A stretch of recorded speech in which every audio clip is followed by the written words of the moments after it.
नीमराना के शाजापुर में 132 केवी जीएसएस पर विद्युत निगम के कर्मचारी द्वारा एक पोल पर बिजली लाइन फॉल्ट सही करने के दौरान बिजली करंट लगने से मृत्यु हो गई।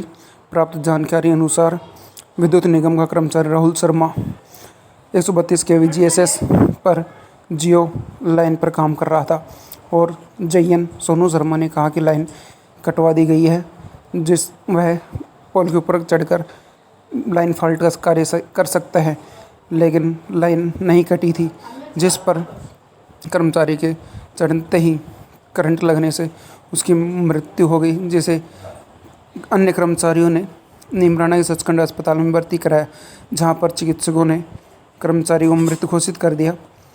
वहीं मामले में निगम के कर्मचारियों द्वारा अस्पताल के बाहर ही धरना प्रदर्शन शुरू कर दिया, जिसके बाद निगम के उच्च अधिकारी भी मौके पर पहुंचे और मामले को गंभीरता को लेते हुए एक अन्य कर्मचारी जो कि यार्ड में नहीं गया था, शेर सिंह, उसे तुरंत प्रभाव से सस्पेंड कर दिया गया। वहीं बहरोड अधिशासी अभियंता पीडी सैनी ने बताया कि बिजली करंट लगने से कर्मचारी की मृत्यु हुई है। वहीं उसके मामले में लापरवाही बरतने वाले दूसरे अन्य कर्मचारी शेर सिंह को तुरंत प्रभाव सस्पेंड कर दिया गया है। नीमराना आईएन गजेंद्र निमोरिया ने बताया कि मृतक कर्मचारी के परिजनों को निगम द्वारा 50 लाख रुपए का चेक पूरी प्रक्रिया के तहत जारी किया जाएगा।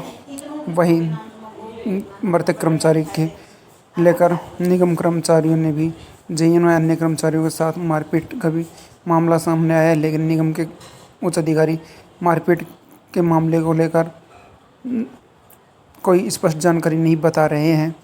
वहीं परिजनों के मृतक के परिजन भी अस्पताल में पहुंचे तथा शव का पोस्टमार्टम करवाने के लिए पुलिस ने डेड बॉडी को शाहजहाँपुर अस्पताल में मोर्चरी में रखवाया।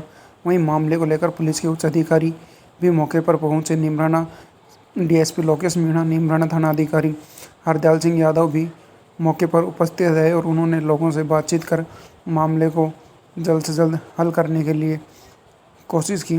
इस दौरान नीमराना थाना अधिकारी हरदयाल सिंह यादव अपनी टीम के साथ मौके पर ही उपस्थित रहे। वहीं निगम के उच्च अधिकारी भी मामले की गंभीरता को लेकर मौके पर यथास्थिति पर नियंत्रण बनाए रखने में कामयाब रहे।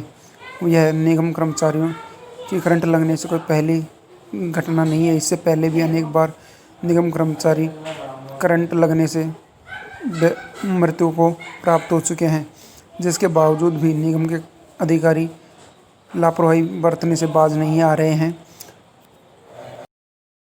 जी भाई साहब, जो हादसा हुआ है और पहले भी अगर कोई पेंडिंग मामले हैं तो क्या मामले हैं?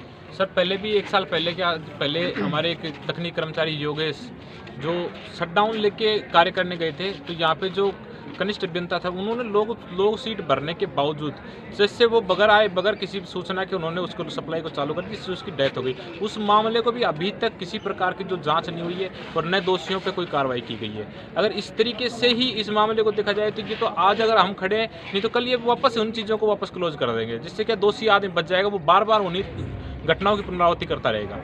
तो हमारी मांग यही है कि जो 132 केवी पे समस्त कनिष्ठ अभियंता और सहायक अभियंता है और जो टेक्निकल कर्मचारी आज ड्यूटी पे थे उनको निलंबित करके दूर लगाएं। शुभ नाम? सर, महेश गुजर, संभाग अध्यक्ष आरवट का। सर, जो आज क्या है कि 12 बजे के आसपास हमारे एक तकनीक कर्मचारी राहुल शर्मा जी की एक विद्युत एक्सीडेंट में डेथ हो गई। इसमें क्या हुआ कि हमारे एक ईएस थे जो उनके साथ ये 132 केवी जीएसएस पे गए थे। एक सोची समझी साजिश के तहत 132 केवी स्टाफ और ईएस शेर सिंह जी की वजह से उस लड़के को चालू सप्लाई पे चढ़ाया गया, जिससे उसकी डेथ हो गई। तो अब हम ये चाहते हैं कि जब तक उसका पोस्टमार्टम ना हो, जब तक उसको समस्त परिलाभ अभी दिए जाएं जो कैश बेनिफिट हो, क्योंकि अगर किसी कॉमन मैन की भी डेथ हो जाती है विद्युत दुर्घटना से तो उसको तुरंत बेनिफिट दिए जाते हैं। तो स्टाफ में कौन कौन सर? जैसे सर, वहाँ पे कनिष्ठ अभियंता और तकनीकी कर्मचारी थी 2, सतपाल जी, एक मनोज जी, एक और थे जो हमारे कनिष्ठ अभियंता है। और हमारी डिमांड ये भी है कि जैसे वहाँ के समस्त कनिष्ठ अभियंता और जो इसमें तकनीकी कर्मचारी थे उनको सभी को निलंबित किया जाए। ईएस शेर सिंह जी को यहाँ से निलंबित करके दूर लगाया जाए और उसके समस्त परिलाभ अभी उसको दिए जाएँ।